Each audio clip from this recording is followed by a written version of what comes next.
No, that's Mr. John's, one of his favorite songs. So.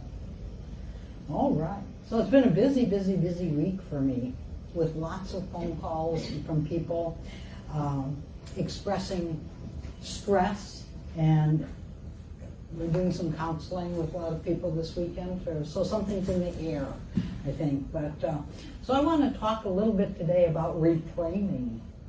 And what I continually notice is that, and what I continually observe is that people have this ongoing level of stress, of anxiety, of worry in their life, and it just doesn't seem to go away. It's the traffic, it's the finances, it's relationships, it's their health, it's getting to sleep or not getting to sleep, it's waking up, it's just sort of the whole thing going on. And with reframing, my thought about this is something that actually comes from A Course in Miracles, where it says in the Course in Miracles that I could choose to see things differently. I could choose to see things differently. And that's actually an incredibly powerful thing. Because with something that's happening in life, you know, and I know when something's happening in our life, we see it the way we see it, you know, don't we? It's clearly the way it is. It could not possibly be any other way, because after all, we see it, we're experiencing it, and this is how it is. So it would be ridiculous to think that we could see it another way. And yet, if that were possible, just hang in here for a minute with me. Like, how could I look at this in a different way? How could I see this just a little bit differently? Because, you know, the frame holds the picture of the events.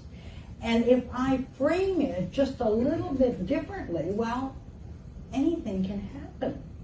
You know, we have so many things that we're fearful about in our lives, and it's a great thing to interrupt that fearful thought, you know? And there are things that we have, areas that we have tremendous doubt in, and it's great to interrupt that doubt. We have places in our life where we just sort of spiral down in negativity.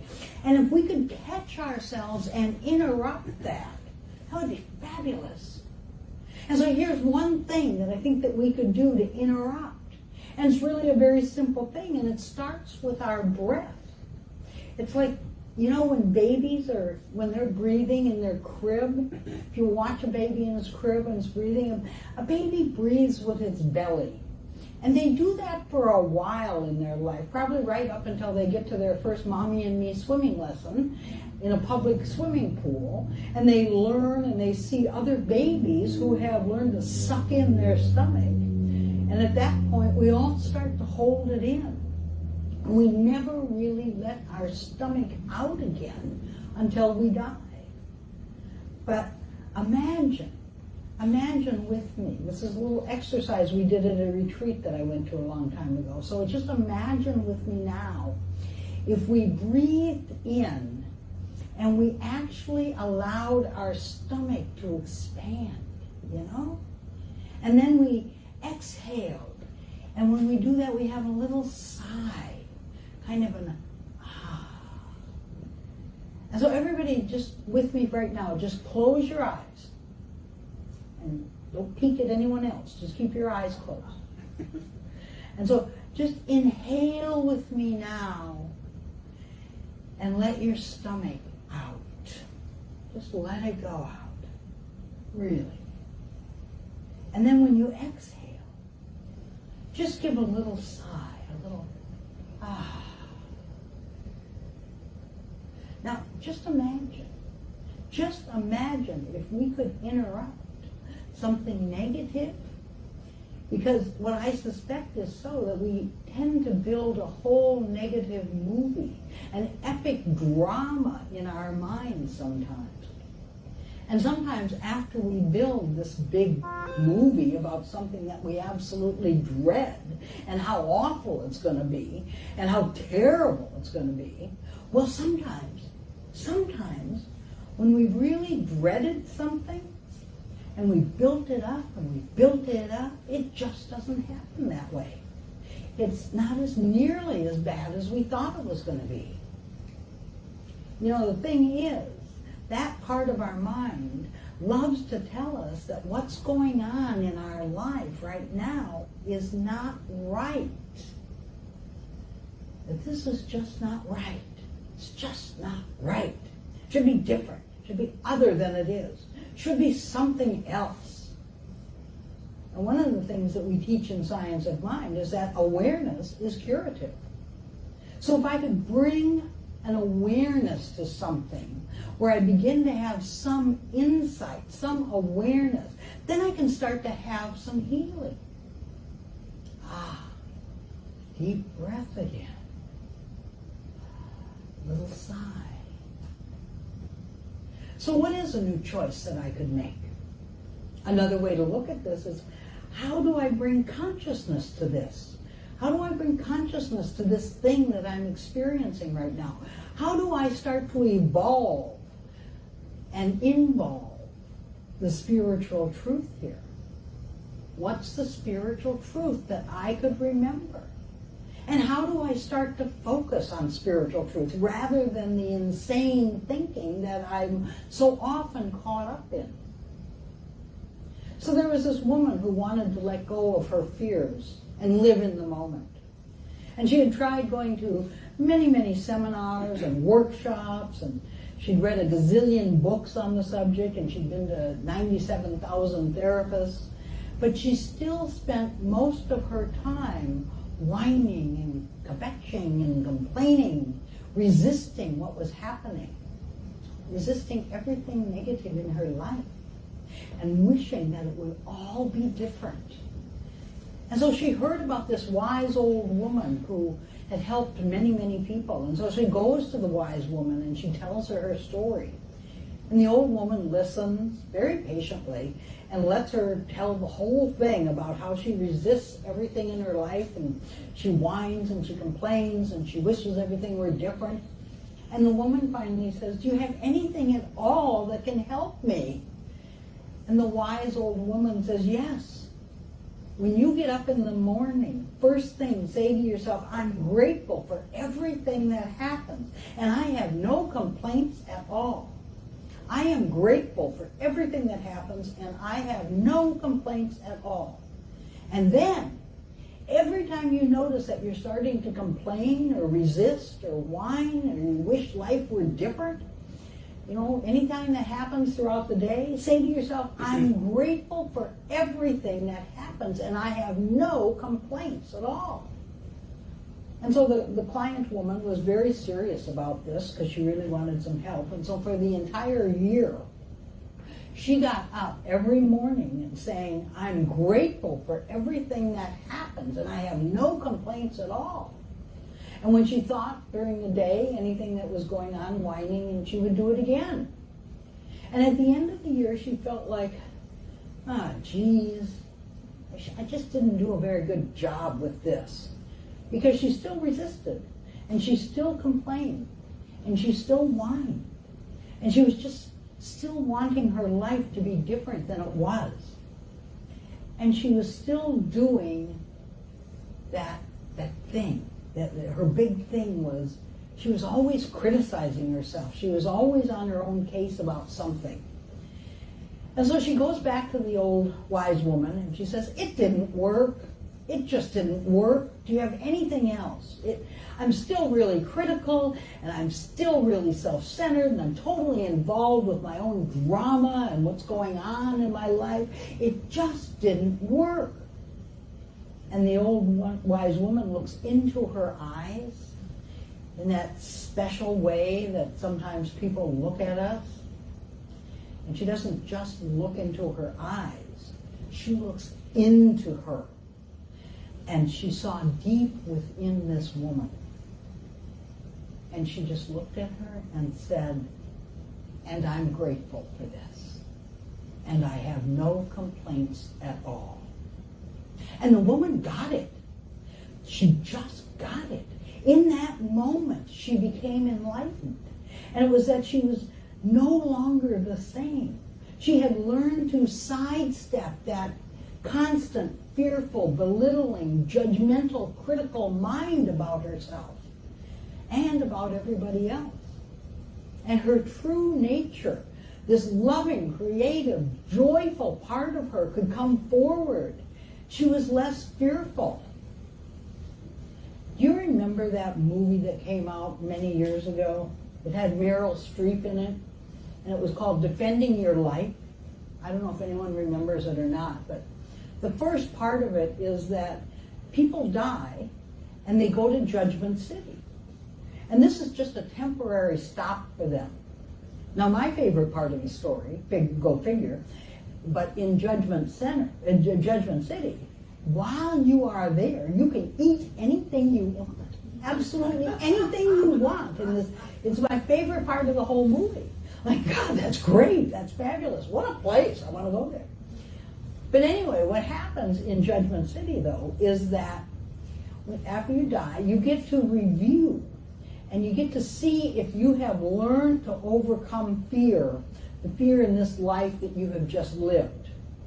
And if not, you get to reincarnate and you get to work on it again.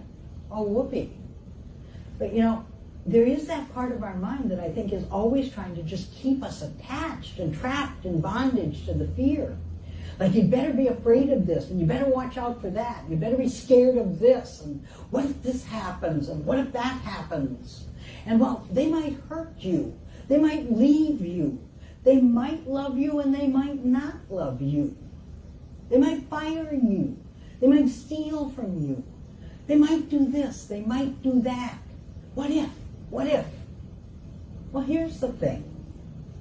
What if makes everything a catastrophe? Have you noticed that?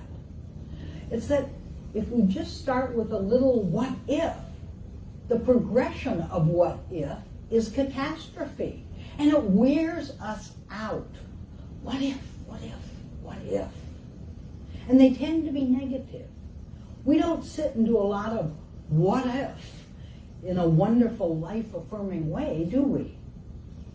And I wonder to myself, what if we did that? What if we did that? What if we tried that? What if we're not alone? What if I really am part of God?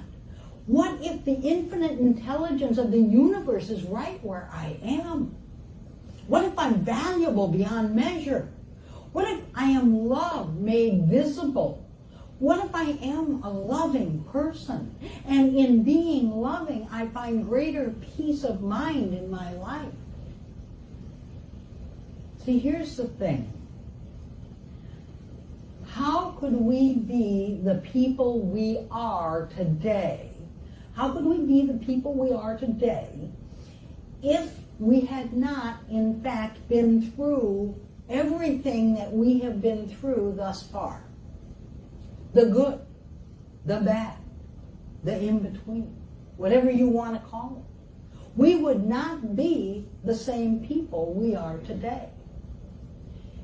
And I hold really, if the truth be told, that we would not trade it in. Really, none of us would trade it in because of how we have become who we are. And see, what has happened over time is there's actually been some reframing. It's not like we would be saying, well, it would not be my preference to go through that difficulty again. That would not be my preference. That wouldn't be high on my list of the things that I'd like to go through. All that stuff that was so difficult, so awful. But here's the thing. We have come out on the other side. And we've actually learned something. We've grown. We've evolved to some extent. And I'm not saying that it was all like this perfect scenario that we would choose for ourselves. But it really did serve us. Now, I think that we also think that we have a long, long way to go to be healed and to be happy, to be as loving as we could be. But I think it might be closer than we think. You know, I heard this theory that says actually we only need to do just over 50% of the work. 51% of the work. And it's like a seesaw. Remember when you were a kid and you were on a seesaw? and another kid would be on the other end, and you'd try and see if you could balance up in the air just perfectly, even for just a split second. And if you did, well, that meant that 50% of the weight was on one side and 50% of the weight was on the other side of the seesaw. And the theory is that healing might actually be like that. That if we do just over 50% of the work, it's been sort of in this balance. And then with just over 50%, it tips. But it tips in our favor. Because after 50%, grace kicks in. Ernest Holmes, our founder, says that grace is the divine givingness of spirit. That spirit is trying to give to us all the time, right? So grace kicks in. And that facilitates the rest of it. And I also think that something that sounds really good is like, it's just that we blossom, we bloom because of grace. See, it may seem that like a little progress, it's not much progress for all the work that we've been doing. But I think to myself, okay, what if the universe is waiting for us with a matching grant? For giving us a matching grant for all the work that we do. Like the universe says, okay, I see that you're serious, Candace. I see that you're serious about making progress here. I see that you're serious about healing this area. You're serious about loving. You're serious about making some progress here. So when you get to a certain point, we're going to do matching funds for you. That's what we're going to do. And the biggest thing that we need to reframe, I think, and really need to hold in a different light, are those things that that have been difficult for us to forgive. And I think that so often people think that forgiveness is a one-shot deal. Oh, I forgave that. But then you'll notice that it comes back. And you notice it comes back again. And it keeps coming back. And so I think forgiveness is a spiritual practice. It's maintenance. It's ongoing. It's never a one-shot deal. And that really it's a mindset of non-judgmental awareness. That in forgiving, we don't judge. Imagine that. Wow. And I have to imagine it, frankly, because I am so not there yet. But I'm trying to imagine it, to be forgiving and non-judgmental. And see, the thing is, when we don't judge, we don't miss out on opportunities because the universe can give us tremendous opportunities when our heart is wide open.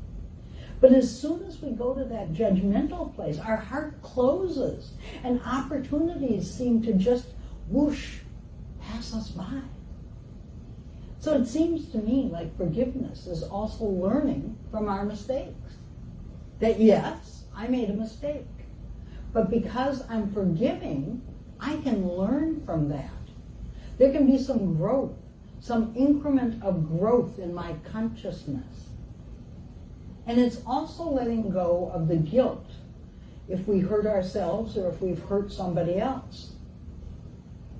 Forgiveness. I think that word, just that word, has such a charge on it. It has so many implications to it that I think it might be interesting if we just called it something else. What if we called it freedomness? So instead of forgiveness, I'm practicing freedomness because I become more free in the process of letting go of this and letting go of that other thing over there. And my willingness to just let that be in the past and water under the bridge. There's freedom in that. And here's a special thing about forgiveness. Difficult people force us to heal and find our freedomness. They really do. Difficult people come into our lives and force us to be bigger than we ever thought we could be. And we find freedom we find that freedomness that's within us. So we could reframe here. We could reframe quite nicely here that people who hurt us the most are some of the most powerful teachers in our life. Like we say, wow, that was a horrible relationship. I can't believe that relationship. But wow, this is going to be a really great teacher for me down the road a little bit. Or, oh, that job. That was the worst boss I've ever had in my life. That was a horrible work experience. And it's going to be a really powerful teacher a little bit down the road. Just a little bit down the road, not right now. Because I think we usually need a little time for our head to spin back around.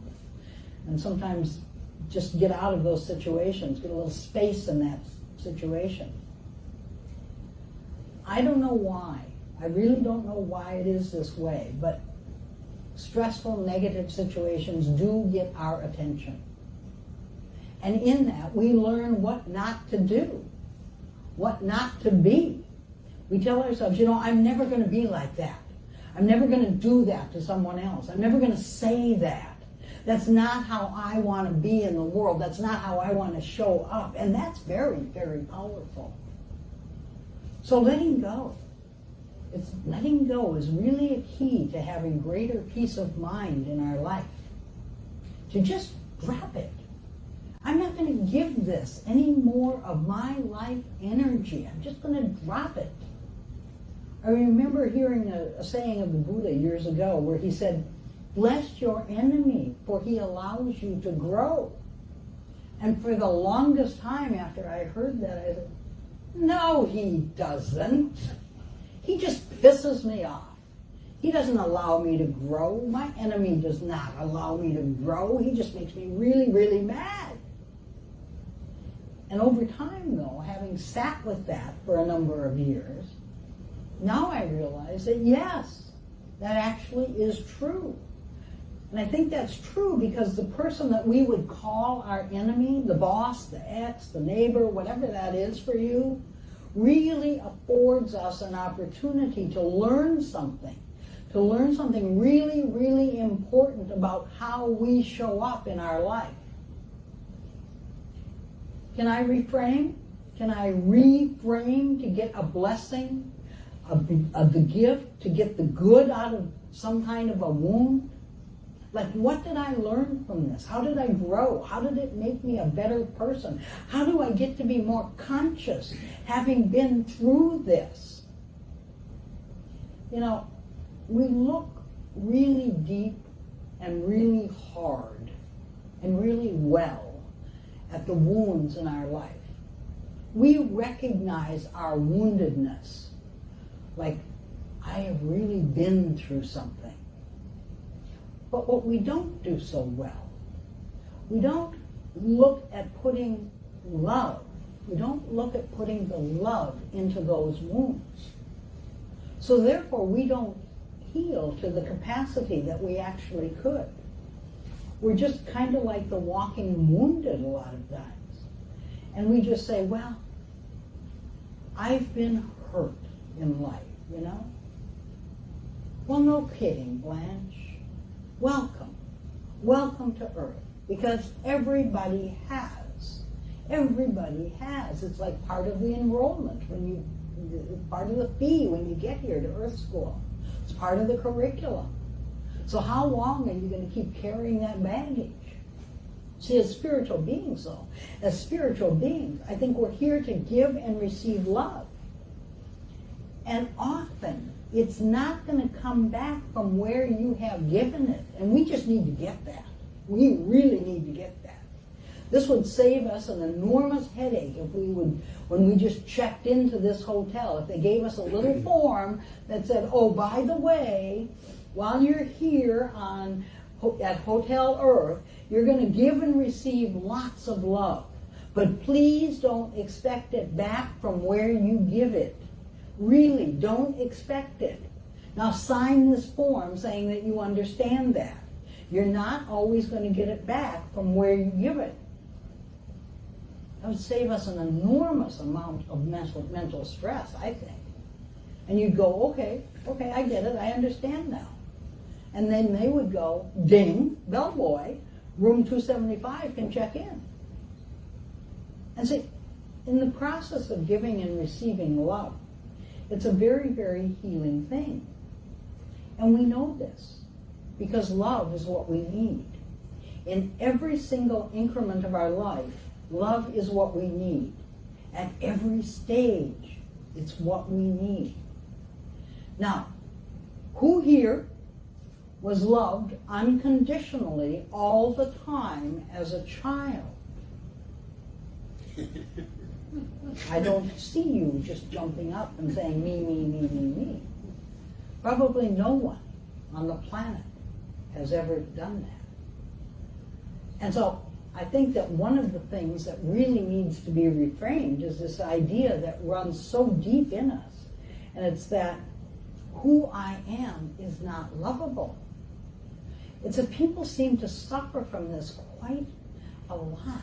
They suffer from this thought, this belief, that because nobody loves them. And it's because not everybody loved them unconditionally when they were little.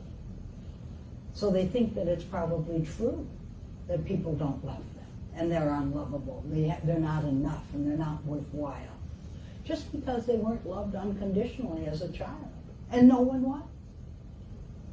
And so now, as practicing metaphysicians, as practicing spiritual students, we have this capacity to have greater awareness. And with greater awareness, we make a different choice. The way we use our mind now is that we're using our mind in a way that we can have a healing. And yes, absolutely, we have all been through a mini-series of experiences in our life. And although we wouldn't necessarily pick them, they got us here. They got us to where we are and who we are. And it may just be that reframing is, I wouldn't have learned what I needed to learn any other way. And again, I don't understand why it is that way, but sometimes things have to be just really difficult. They have to be difficult to get our attention, don't they? And there's a lesson in the Course in Miracles that I love, and it says, I could learn through joy, or I could learn through pain. And the thing is, I think so often that people, when they're learning through joy, they're just not getting it. You know, the opportunity is really there, but it's like, oh, I could learn something really valuable here through joy, but then we think to ourselves, well, this can't be that important, this can't be that good because it's joyful. But if it were painful, that would really get my attention. And so the universe, being a yes universe, just says, okay, here, bonk. And we go, well, why did that have to happen to me? And the universe says, well, dear, you weren't willing to get it through joy. And isn't it about time? Isn't it about time that we could actually reframe and say, now I'm at a place in my life where I'm willing to learn the things I need to learn in a joyful, loving way. That I've learned everything I need to learn from pain. Could you imagine that? Can you just imagine that I've had enough of those painful lessons, all the painful growth opportunities? I'm done with those now. All my other lessons, all the new ones, I am choosing to learn through love and joy. And isn't that the life that we came here to live? And so it is. So it is. All right. So let's turn our attention inward right now for just a moment. Remembering that where we are, God is. That each of us is a unique and valuable place where the light and the love of God shines and expresses like no place else on earth.